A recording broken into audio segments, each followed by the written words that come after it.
Seekor kerbau mengamuk dan lari saat akan disembelih sebagai kurban di Rumah Sakit Sarkis Kudus, Jawa Tengah. Kerbau tersebut lepas karena hanya ditambatkan di sebuah patok kayu kecil yang tidak kuat menahan tenaganya. Usai menabrak pesepeda hingga terpental, kerbau kemudian lari di Jalan Raya Sunan Kudus hingga ke alun-alun kota. Usai berlari sekitar 3,5 kilometer, kerbau akhirnya berhasil ditangkap warga dan diikatkan di pohon tepi jalan. Karena tiang pancang untuk mengikatnya itu sistem tanam, ketarik sehingga lepas hingga kebunnya lari. Di perempatan SMP 2 baru berhasil kita amankan. Sempat ramai jadi tontonan warga, kerbau akhirnya dikembalikan ke tempat awal kerbau lepas. Dari Kudus, Jawa Tengah, Nur Khoirudin, iNews melaporkan. Halo, selamat malam pemirsa, selamat datang di iNewsroom. Bersama saya Camar Haenda. Kami akan membahas berita utama secara mendalam, komprehensif, dan tentunya eksklusif. Sebagai pembuka iNewsroom kali ini, kami memiliki informasi Menteri Lingkungan Hidup angkat suara mengenai indikasi kerusakan lingkungan akibat aktivitas pertambangan nikel di Raja Ampat, Papua. Rencananya Kementerian Lingkungan Hidup akan bertolak ke Raja Ampat untuk melakukan tinjauan langsung pada pekan depan.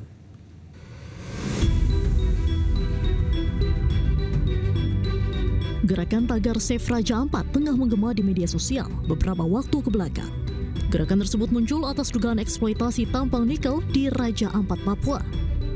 Menteri Lingkungan Hidup Hanif Faisal Nurrofik pun buka suara mengenai hal tersebut. Ia menjelaskan temuan di 4 wilayah pertambangan kawasan Raja Ampat, Papua Barat Daya. Hanif menyebut ada temuan yang menunjukkan indikasi kerusakan lingkungan yang terjadi di salah satu pulau kecil, yakni Pulau Manuran, yang diduga imbas dari aktivitas penambangan nikel. Jadi ini agak serius ini kondisi lingkungannya untuk pulau yang ada di Pulau Manuran ini, yang kegiatan penambangan nikel yang dilakukan di Pulau Manuran ini. Selain pulaunya kecil, pelaksanaannya kegiatan penambangnya kurang hati-hati sehingga ada potensi pencemaran lingkungan yang agak serius untuk di Pulau Manuran ini. Next slide. Ini juga telah dilakukan pemasangan pang pengawasan karena ini sedang kita lakukan tahapannya. Jadi teman-teman sekalian, kalau pang pengawasan itu dilakukan berarti tahapannya sedang berjalan. Mulai dari pengambilan sampel-sampel untuk di lab, kemudian penghadiran para ahli untuk memproyeksikan kerugian-kerugian dan kerusakan lingkungan yang ditimbulkannya untuk kita simpulkan apakah ini lari kepada penindakan pidana perdata. Menteri Lingkungan Hidup bersama tim dijadwalkan akan bertolak ke Raja Ampat pada Kamis 12 Juni mendatang. Usai melakukan tinjauan, pihaknya akan menentukan langkah yang paling tepat untuk mengatasi persoalan lingkungan di sana. Dari Jakarta, tim liputan iNews melaporkan. Sebelumnya, kunjungan Menteri Energi dan Sumber Daya Mineral Bahlil Lahadalia ke Sorong, Papua Barat Daya ini diwarnai protes keras dari massa. Demonstran kecewa terhadap pengelolaan tambang nikel di wilayah Raja Ampat yang dinilai merusak lingkungan di Raja Ampat.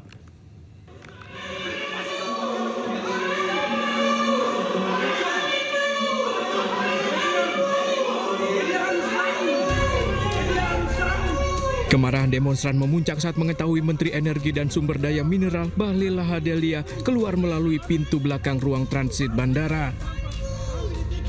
Awalnya massa akan menemui Bahlil untuk mendesak pemerintah menutup segera tambang nikel yang dianggap merusak lingkungan di Raja Ampat.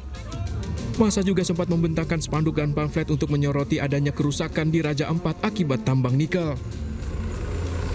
Di saat yang sama, Bahlil terbang menuju ke Raja Ampat, Papua Barat Daya, meninjau tambang nikel yang sempat disorot dunia internasional karena isu kerusakan lingkungan. Usai meninjau, Bahlil menyatakan akan mengevaluasi tambang secara menyeluruh, namun keputusan final baru akan diambil setelah kajian teknis selesai. Nanti kita evaluasi ya, kita evaluasi total, baru kemudian kita membuat keputusan ya. Sekarang kan penghentian sementara kan terjadi. Nanti kita lihat kan ada pasti menteri juga LHK, Menteri Lingkungan. Keberadaan tambang nikel di Pulau Gak ini dikhawatirkan akan mencemari lingkungan dan mengganggu pariwisata di Raja Ampat. Menteri Pertahanan Syafri Samsudin dan Menteri Keuangan Sri Mulyani melakukan kunjungan kerja ke Kabupaten Duga, Papua Sabtu kemarin. Kedua kementerian tersebut bersinergis menjaga keamanan dan stabilitas nasional.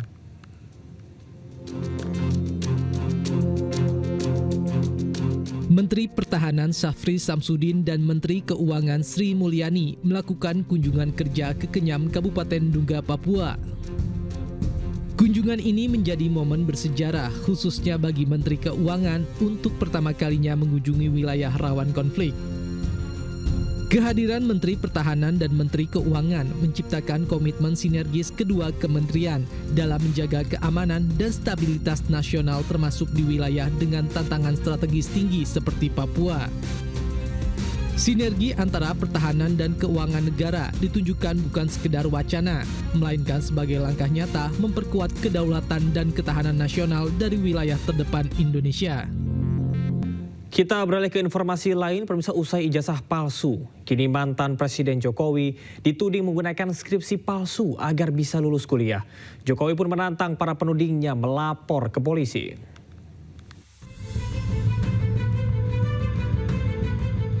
Kisru tudingan ijazah palsu Presiden ke-7 RI Joko Widodo hingga kini belum mereda. Meski Barreskrim Polri sudah menyatakan bahwa ijazah Jokowi asli dan identik. Kini soal skripsi Jokowi yang akan dilaporkan polisi. Pihak yang melapor yakni ahli digital forensik Krismon Sianipar. Jokowi pun menanggapi hal ini dengan santai dan menyebut siap melayani pelaporan dengan baik. Ya, dilaporkan saja. Setelah ijazah nanti dilaporkan, nanti skripsinya dilaporkan. Setelah itu KK-nya dilaporkan. Setelah itu KTP-nya dilaporkan. Setelah itu SIM-nya dilaporkan. Terus nanti sertifikat tanah rumah dilaporkan. Tak layani. Sebelumnya, Krismon Sianipar yang merupakan ahli digital forensik diperiksa sebagai saksi oleh Polda Metro Jaya pada pekan lalu terkait tudingan ijazah palsu yang dilaporkan Joko Widodo. Krismon mengaku dicecar dengan 97 pertanyaan. Tim Liputan iNews melaporkan. Presiden ke-7 Republik Indonesia Joko Widodo kembali menanggapi munculnya desakan pemakzulan Wakil Presiden Gibran Rakabuming Raka oleh Purnawirawan TNI ke parlemen. Jokowi menyebut hal tersebut sebagai bentuk dinamika demokrasi. Ya, negara ini kan negara besar yang memiliki sistem ketatanegaraan. Ya, diikuti saja proses sesuai sistem ketatanegaraan kita. Bahwa ada yang menyurati seperti itu dinamika demokrasi kita. Biasa saja, biasa. Pemilihan presiden kemarin kan satu paket. Bukan sendiri-sendiri, kayak di Filipina itu sendiri-sendiri. Di kita ini kan satu paket. Sebelumnya, Forum Purnawirawan Prajurit TNI mengirim surat ke DPR terkait dengan pemakzulan Gibran Rakabuming Raka. Surat tersebut dikirimkan oleh Forum Purnawirawan Prajurit TNI tanggal 26 Mei 2025 lalu. Surat tersebut ditujukan kepada Ketua MPR dan Ketua DPR. Permohonan dalam surat tersebut adalah meminta kepada DPR dan MPR segera menindaklanjuti usulan pemakzulan Gibran. Namun pimpinan DPR mengaku belum menerima surat tersebut.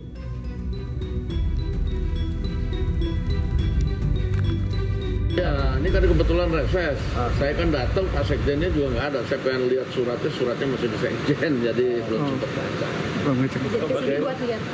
Enggak, saya kan tanda tangan surat-surat, terus saya bilang, itu katanya ada surat dari forum gitu. Masih di Sekjen, Pak, Sekjennya lagi keluar. Tapi kalau tanggapannya gimana, Bang, dari Abang sebagai ketua? Belum baca, gimana nanggapin gitu. Menanggapi wacana pencalonan sebagai Ketua Umum Partai Persatuan Pembangunan atau P3, Presiden ke-7 Republik Indonesia Joko Widodo menegaskan lebih memilih Partai Solidaritas Indonesia atau PSI. Jokowi beralasan lebih memilih PSI daripada P3 karena sudah banyak calon Ketua Umum Partai berlambang Ka'bah tersebut.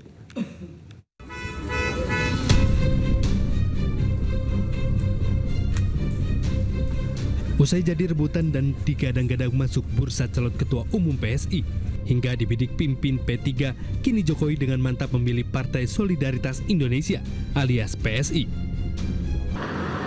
Nah, yang di P3 saya kira banyak calon-calon ketua umum yang jauh lebih baik, yang punya kapasitas, kapabilitas, punya kompetensi. Banyak nih calon yang sudah beredar kan banyak sekali. Saya di PSI aja lah. Sebelumnya nama Jokowi santer dijagokan menjadi ketua umum partai berlambang Ka'bah oleh Ketua Mahkamah P3 Ade Irfan Pulungan. Nama Jokowi diusulkan internal partai P3 menelan pil pahit di pemilu 2024 gagal lolos ke parlemen. Kemunculan nama Jokowi pun didasarkan atas kedekatan P3 dengan Presiden ke-7 RI tersebut. Karena memang secara nyata dan faktanya Pak Jokowi 10 tahun pemerintahannya itu, ya tadi itu, saya katakan P3 itu mendapat tempat, ya P3 itu dihargai, dihormati oleh beliau. 2014 kami tidak mendukung Pak Jokowi dalam Pilpres, tapi alhamdulillah atas komunikasi yang terbangun baik, beliau memberikan posisi kabinet. Nah, itu luar biasa. Gitu.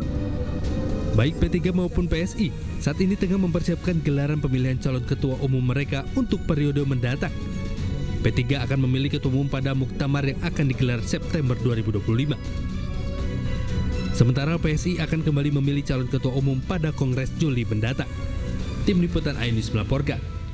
Presiden kelima Republik Indonesia Megawati Soekarno Putri meminta warga menerapkan Pancasila dalam kehidupan. Ketua Dewan BPIP menegaskan jika tak menerapkan Pancasila, silahkan pergi dari Indonesia.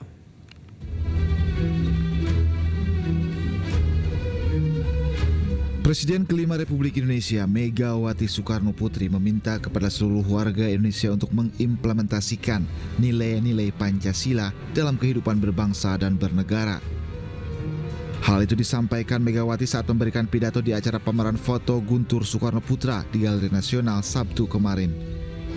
Megawati pun menegaskan jika tak ingin mengimplementasikan Pancasila agar pergi dari bangsa ini.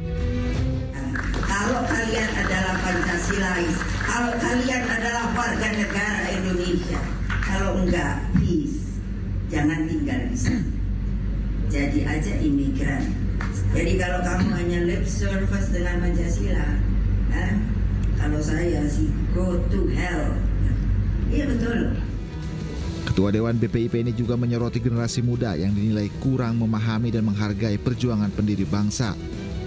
Menurut Mega, regenerasi kebangsaan tidak akan berjalan jika nilai dasar Pancasila tidak ditanamkan sejak dini. Tim Liputan iNews melaporkan.